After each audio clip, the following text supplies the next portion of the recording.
안녕하세요. 오늘은 파산관제인 TV 홍현필 변호사 유튜브 채널에서 다른 내용을 좀 깊게 해보려고 하는데요. 관제인이 파산 채무자를 조사하는 절차와 실수를 줄이는 방법, 이 영상입니다. 파산 절차에서 관제인이 채무자를 어떻게 조사하는지, 또 그 과정에서 어떻게 좀 더 효율적으로 그리고 실수는 줄이면서 하려고 하는지 그런 방법들이 담겨 있더라고요. 혹시 파산 절차가 궁금하셨거나 이거 너무 복잡한데 핵심만 좀 알고 싶다 하셨던 분들께는 오늘 되게 유용한 시간이 될 것 같습니다. 자, 그럼 바로 시작해 볼까요? 네, 이게 그 실제 파산 관제인으로서의 경험이 녹아있는 내용이라서요. 어떻게 보면 조사 절차를 좀 체계화하고 또 실수는 어떻게 줄일까 여기에 딱 초점을 맞추고 있어요. 단순히 뭐 절차가 이렇습니다 하고 나열하는 게 아니라 왜 이 단계가 중요하고 또 어떤 도구를 쓰는지 뭐 그런 실질적인 노하우가 좀 보이죠. 특히 정보가 좀 부족하거나 상황이 복잡할 때에도 있잖아요. 그럴 때도 일관성을 가지려고 노력하는 모습이 인상 깊었습니다. 네, 저도 그 부분이 흥미로웠어요. 영상 초반에 보면 파산 선고 전부터 미리 준비하는 과정을 강조하던데요. 특히 기록표 샘플북이나 체크리스트 같은 걸 써서 채무자 본인이 직접 제출할 서류를 검토하게 한다. 이 방식이 좀 독특했어요. 왜 이렇게 하는 걸까요? 그게 사실 되게 중요한 지점입니다. 어떻게 보면 좀 놀라운 점인데 초기 단계부터 채무자 본인한테 책임을 주는 거예요. 그 기록표 샘플북이나 체크리스트라는 게 채무자가 내가 이런 서류가 필요하구나, 이걸 준비해야 하는구나 하고 스스로 알게 만드는 거죠. 일종의 가이드라인이랄까요? 그냥 대리인한테만 맡겨두면 누락되는 경우가 생길 수 있으니까요. 본인이 직접 챙기면 책임 소재도 명확해지고요. 아, 스스로 챙기게끔. 네, 그렇죠. 이렇게 하면 경험이 좀 부족하거나 아니면 연세 많은 어르신들도 이게 필요하고 이건 제출 못하는구나. 이걸 좀 명확히 알 수 있게 돕는 효과가 있죠. 실제로 이렇게 했을 때 한 20에서 30% 정도는 초기 검토 단계에서 이거 좀 더 확인해 봐야겠는데 하는 그런 쟁점이 발견된다고 해요. 와, 20, 30%면 꽤 넘는데요. 네. 그러니까 효율성이랑 정확성을 처음부터 딱 잡고 가는 거죠. 그렇군요. 채무자 스스로 점검하게 하는 게 정말 핵심이네요. 그럼 그 다음 단계로 관제인이 직접 채무자를 만나서 면담하는 과정이 있잖아요. 그건 좀 어떻게 진행되나요? 구체적으로 뭘 확인하시는 거죠? 네, 면담도 정말 중요하죠.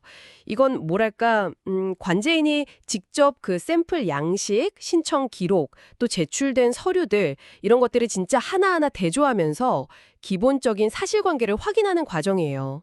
마치 꼼꼼하게 장보 맞춰보듯이요. 아하, 그리고 만약에 서류가 좀 부족하다, 그러면 관제인이 직접 자필로 이 서류 더 내세요 하고 목록을 적어서 채무자한테 줍니다.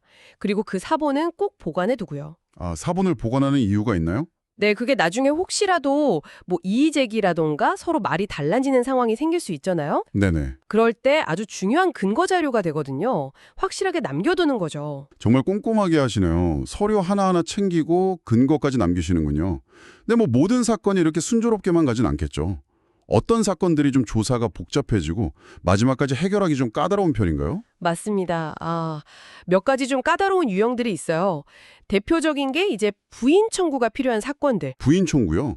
그게 어떤 거죠? 그러니까 파산 신청하기 직전에 재산을 뭐 의도적으로 숨기거나 아니면 좀 부당하게 처분한 것 같은 그런 정황이 보이는 경우요. 그 재산을 다시 파산 재단으로 가져와야 하는 좀 복잡한 사건들이죠.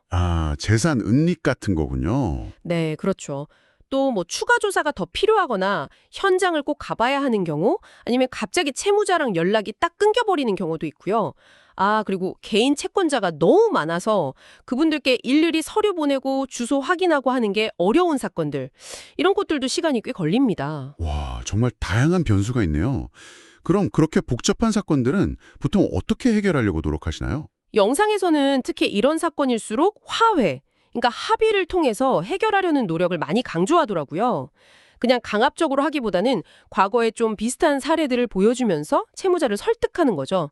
그리고 목표는 가능한 한 100% 합의를 이끌어내는 거다. 이렇게 끈기 있게 접근한다고 합니다. 설득하고 조정하는 거죠. 그렇군요. 합의를 중요하게 생각하시는군요. 그리고 또 하나, 실수를 줄이기 위한 시스템적인 노력. 이것도 중요해 보이던데요. 어떤 장치들이 좀 있을까요? 네, 경험도 중요하지만 시스템도 정말 중요하죠. 예를 들면 그 재단 채권이라고 하는 것들 있잖아요. 세금이라든지 4대 보험료 같이 파산 절차랑은 별개로 우선적으로 갚아야 하는 공적인 채무들.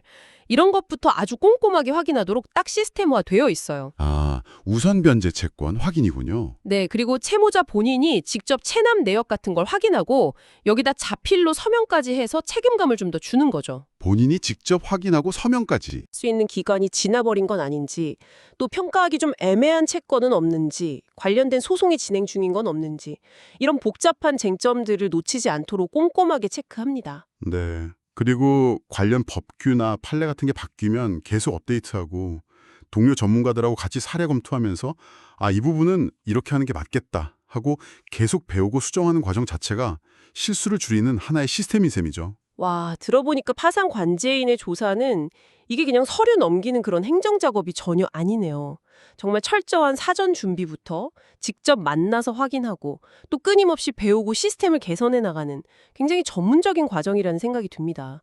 효율성과 공정성, 이 두 가지를 다 잡으려는 노력이 느껴져요. 맞습니다. 이게 주어진 시간이나 자원은 한정되어 있는데 그 안에서 최대한 효율을 내야 하고 동시에 또 각 사건의 실체를 정확하게 파악해서 공정하게 절차를 진행해야 하니까요. 그 고민이 깊이 담겨 있다고 봐야겠죠. 네. 자, 오늘 이야기를 슬슬 마무리하면서 리스너 여러분께 질문 하나 던져보고 싶습니다. 이렇게 체계적이고 또 꼼꼼하게 진행되는 파산 조사 절차가 파산이라는 정말 힘든 상황에 놓인 개인에게는 궁극적으로 어떤 의미를 가질 수 있을까요? 절차의 효율성이라는 가치와 또 개인의 권리 보호하는 가치 사이에서 우리는 또 어떤 점들을 더 고민해 볼 수 있을지 한번 생각해 보시면 좋겠습니다.